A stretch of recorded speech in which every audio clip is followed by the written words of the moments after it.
போதிய நிதி ஒதுக்காத காரணத்தினாலேயே காவிரி வைகை குண்டாறு இணைப்பு திட்டம் முடங்கி இருப்பதாக எதிர்க்கட்சித் தலைவர் எடப்பாடி பழனிசாமி குற்றம் சாட்டியுள்ளார்.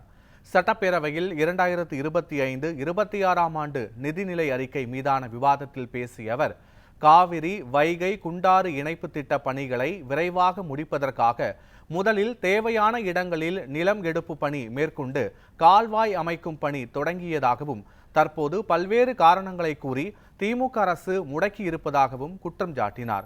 போதிய நிதி ஒதுக்கி திட்டத்தை நிறைவேற்றி தர நடவடிக்கை எடுக்கவில்லை என்றால் அதிமுக ஆட்சிக்கு வந்ததும் இந்த திட்டம் முழுமையாக நிறைவேற்றப்படும் என உறுதியளித்தார்.